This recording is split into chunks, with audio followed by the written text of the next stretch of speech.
Bos hitam dipenjara selama 8 tahun, baru keluar dari penjara dan pulang ke rumah, dan melihat ibu yang sudah meninggal gantung diri di rumah selama lebih dari setahun. Bos hitam menangis terseduh-seduh sambil memeluk jenazah ibunya. Saat itu, Bibi datang memberitahu bos hitam. Musuhnya adalah Wang Xiao, seorang konglomerat lokal. Bos hitam menjalani 8 tahun di penjara. Para saudara sudah bubar, maka dia memutuskan untuk mengubur ibunya terlebih dahulu sebelum membalas dendam. Namun, ketika menggotong peti mati ibunya belum sampai ke pemakaman, Wang Xiao mengatur sekelompok anak buah untuk membuat keributan. Tanpa berkata-kata, mereka langsung menghancurkan kotak abu. Barulah pria itu menyadari bahwa zaman telah berubah. Dia menyalahkan dirinya sendiri karena terlalu tidak berguna sambil memegang abu ibunya. Namun saat itu, dia hanya bisa memilih untuk menahan diri, menyemayamkan ibunya terlebih dahulu. Orang desa yang menggotong peti mati sudah lari ketakutan. Dia terpaksa melanjutkan perjalanan sendirian sambil menarik peti mati. Namun para preman masih tidak mau membiarkan bos hitam pergi. Langsung berdiri di atas peti mati ibu anak muda, mulai menari tarian sosial. Menghadapi penghinaan seperti ini, Long tidak bisa lagi menahan, bersiap untuk berkelahi dengan preman. Namun si preman malah memberitahu Long, istrinya juga sudah diculik oleh Wang Xiao. Jika ingin menyelamatkan orang, ikutilah saya untuk mencari Wang Xiao, untuk membalas dendam dan menyelamatkan istrinya sendiri. Long mengikuti preman kembar. Namun, ketika Brother Long tiba di bar, dia menemukan mantan istrinya sudah bersama Wang Xiao. Bahkan mulai mencemooh Long sebagai sampah. Bibi muda mengira kakaknya dalam bahaya. Dia baru saja ingin mendekat untuk bertanya, namun dia malah dipukul oleh wanita itu. Long sebenarnya ingin membawa istrinya pulang, namun istrinya menolak Long di tempat, bahkan mengatakan Long tidak pantas untuknya. Dendam darah masa lalu, ditambah lagi dengan kepergian istri. Saat melihat ini, Long tidak bisa menahan diri lagi, langsung menyerang untuk bertarung sampai mati dengan Wang Xiao. Namun segera ditaklukkan oleh beberapa preman. Kemudian, Wang Xiao untuk membuat Long semakin menderita, langsung mengungkapkan bahwa kakak kandung Long pada masa lalu juga menjadi korban dari tindakannya sendiri. Di bawah gedung perusahaan yang bangkrut, Long marah seketika setelah mendengarnya. Sementara sahabat baik Long, Huge, diberitahu oleh adik-adiknya, mengetahui bahwa Long dalam kesulitan, tanpa ragu, langsung membawa 100.000 adik-adiknya, mulai mencari jejak Long di seluruh kota. Tuan Wang di bar, melihat Long yang tidak bisa melawan, langsung mulai berkata-kata kasar, mengatakan bahwa ibu dan kakak Long seharusnya mati. Saat-saat krusial, Huge datang dengan 100.000 saudaranya. Melihat kedatangan sahabat baik, Dragon Brother akhirnya memutuskan untuk tidak lagi menyembunyikan kekuatannya. Dalam sekejap, dia menyelesaikan sekelompok anak buah. Hingga saat ini, Wang Xiao baru menyadari, dia telah mengganggu orang yang seharusnya tidak diganggu. Dalam sekejap, Wang Xiao dipukuli oleh Dragon Brother, kemudian ditarik ke pintu bar. Melihat kondisi memilukan Wang Xiao, wanita itu langsung mulai meminta maaf kepada Dragon Brother. Namun Dragon Brother memerintahkan dia untuk pergi sejauh mungkin. Huge untuk memberikan teman baiknya kesempatan untuk melampiaskan kemarahannya, bahkan membawa Wang Xiao langsung ke tempat eksekusi dan mengancam akan menguburnya malam ini. Hingga saat dia benar-benar menghadapi kematian, Wang Xiao mulai merasakan ketakutan. Sementara mantan istri Dragon Brother sudah ketakutan, bahkan mulai merayu Dragon Brother untuk ampun. Namun, saat melihat tidak ada harapan untuk bertahan hidup, Wang Xiao akhirnya memilih untuk menghadapi segala konsekuensi. Ada 200.000 di sini. Malam ini, aku yang terakhir makan malam. Nanti, aku akan mematahkan kakinya. Kamu mencari mati. Aku tidak butuh uang kotormu. Kamu tahu siapa aku? Aku adalah generasi kedua kaya di Jiangcheng. Seluruh Jiangcheng adalah milik keluarga Huangku. Belum, kalian tahu? Belum pernah dengar? Sungguh kebetulan. Aku khususnya menyerang generasi kedua kaya. Kak, tolonglah. Biarkan aku pergi. Seharusnya kamu meminta pada Dragon. Naga, setidaknya kita pernah menikah. Menikah? Apakah kamu pantas? Aku dipenjara selama 8 tahun.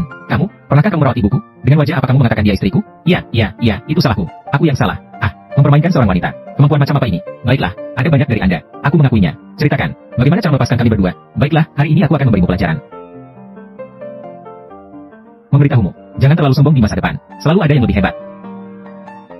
Tadi, kamu yang menyerang kepala dragon. Batangan yang dituangkan. Hei, tenang saja. Sekarang adalah masyarakat hukum. Aku tidak akan terlalu sulit padamu. Kamu berani menyentuhku? Besok kamu akan hancur. Hari ini aku akan pergi dari sini. Aku ingin melihat siapa yang berani menghalangiku. Keluarlah. Ayo datang. Lepaskan dia.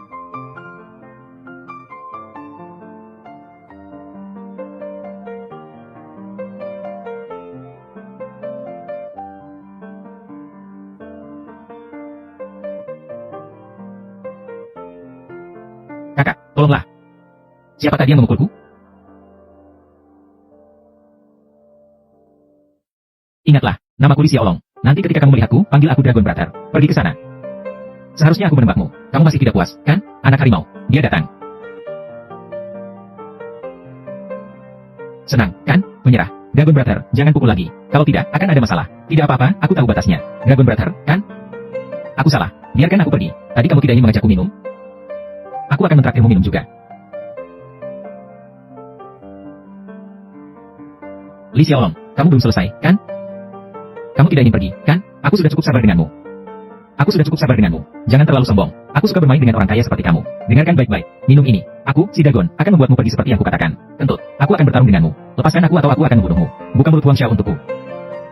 Apakah kalian hanya bisa menggunakan trik kotor seperti ini? Kalau berani, lepaskan aku dan kita berduel. Banyak omong. Mulut kering dan lidah telu. Minum sedikit. Li Xiaolong. Bagaimana menurutmu? Apakah mulutmu masih harus sekarang? Tunggu dulu. Aku masih punya ini. Pegang dia untukku. Aku akan membawakanmu sesuatu yang segar. Kau tunggu saja. Aku akan membunuh kalian suatu hari nanti. Bagaimana kalau kita mengakhiri saja? Karena Liu Xia memohon untukmu. Maka hari ini aku akan membiarkanmu pergi. Bagaimana dengan Wang Xiao? Kau baik-baik saja? Li Xiaolong, kalau kau berani, bunuhlah aku. Kalau tidak, aku akan membunuh kalian semua. Apa? Masih tidak puas? Biar aku saja. Wang Runbin, kau harus tahu, karena kau masih hidup sekarang. Karena, kami, para saudara ini, akan membiarkanmu pergi. Menarik.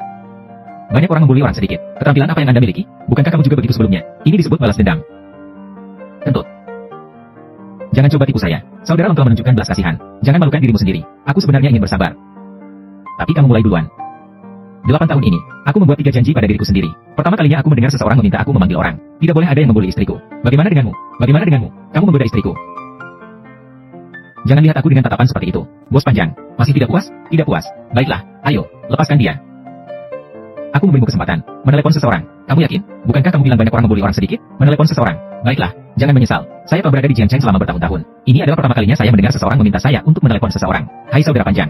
Aku akan bertahan dalam situasi ini. Siapa bilang kita adalah saudara di bawah Bos Long? Hahaha. Kamu siap mati ya? Baik, nanti aku akan meminta kalian satu persatu untuk membungkuk. Hei, saudara Leopard adalah aku. Aku diintimidasi oleh beberapa orang kecil yang lucu. Sekarang kita berada di medan perang Yongdu. Cepatlah ke sini. Masih ada yang berani mengganggu kamu di kota Jiang. Tunggu saja. Ayo pergi sekarang juga. Baik. Jika kamu berani, kalian, jangan pergi. Hahaha. Kakak Long, dia juga menelepon seseorang. Atau kita sebaiknya mengakhiri saja. Tidak apa-apa. Biarkan dia memanggil. Bukankah dia tidak patuh? Hari ini aku akan membuatmu patuh. Kamu akan mendapat balasan. Tuan Huang, Anda mencari siapa? Kota Jiang dikuasai oleh harimau gunung, yang dikenal sebagai mengendalikan kedua sisi baik dan buruk di kota Jiang. Si Hei Bao. Dia adalah orang yang berada di Jiangcheng. Brother Leopard yang mengambil warna hitam dan putih. Benar. Orang itu, sosok yang sangat berpengaruh di kota Jiang. Dialah. Aku pernah mendengar tentang saudara Long. Si Hei Bao adalah orang yang sangat berpengaruh. Orang yang tidak mudah dihadapi. Si Hei Bao. Si kecil manis dengan nama belakang Huang. Aku berkata padamu, si Hei Bao hanyalah orang kecil di mataku. Hanya seorang yang lucu. Aku telah dipenjara selama 8 tahun. Kota Jiang masih sama seperti dulu. Aku pikir kamu akan memanggilnya. Seberapa besar pengaruhnya? Ternyata itu adalah harimau. Apakah kamu bisa memanggil nama harimau kakak? Berhenti di tempat. Jangan berpikir untuk lari. Sekarang sudah takut kan? Harimau kakak memiliki pengaruh besar di kota Jiang. Dia adalah tokoh besar yang bisa bermain di kedua sisi hukum. Yang paling penting adalah, harimau kakak akan segera berinvestasi. Grup Shenlong milik Wang Xiao. Jadi, bagaimana dengan itu? Wang Xiao dan harimau kakak bekerja sama. Akan segera menjadi. Kamu hanya seperti tikus yang lewat di jalan. Apa kualifikasimu untuk melawan harimau kakak? Sekelompok orang yang tidak bisa diandalkan. Tentu saja tidak mengenal harimau kakak. Hei, bukankah kamu bisa meledakkan kepalaku? Jangan pergi.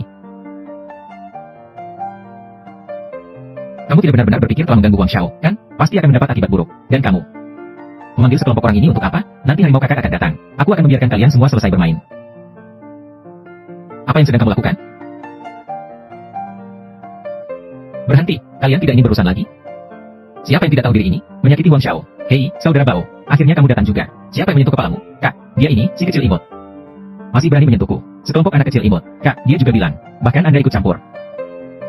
Orang yang tidak tahu diri. Kalian berani sekali. Hei, kalian tahu siapa dia? Dia adalah harimau gunung kota Jiangcheng. Si Hei Bao, kakakku. Bukankah ini si Hei Bao dari Tiantang? Dia benar-benar berani tampil untuk sampah seperti ini. Bukankah kamu juga sama? Bos dari geng naga yang bermartabat. Dia benar-benar tampil untuk sampah. Kak, kalian kenal dia? Tentu saja kami kenal. Tapi menurutku, dia adalah Wang Tianhu. Bukan anak kecil imut dari Dragon Gang. Wang Tianhu. Aku ingat saat kita berdua keluar bersama dari geng naga. Kamu tidak apa-apa. Berpura-pura. Lanjutkan pura-puramu. Mengapa kamu tidak berpura-pura lagi? Saudara Bau. Nah, kamu melakukan ini di depanku hari ini. Bagaimana menurutmu kita harus menyelesaikan masalah ini? Ayo pulang dulu, Bos Long. Aku tidak menyangka dia benar-benar memanggil Bos Macan. Tenang saja, tidak masalah. Macan, kalau aku tidak ingin menyelesaikan masalah ini hari ini. Wang Tianhu, apa ini? Berani memanggil namaku langsung? Apakah semua orang di bawahmu begitu tidak beradab? Menarik, baru saja masuk ke geng naga, kan? Mari, saya sampaikan. Perkenalkan dirimu dengan baik. Dia, dulu hanya pemimpin geng naga. Hanya seorang kurir. Kamu pikir dia bisa menjadi pemimpinmu? Apakah kamu pikir dia bisa memimpinmu? Kamu salah orang. Kamu mau apa?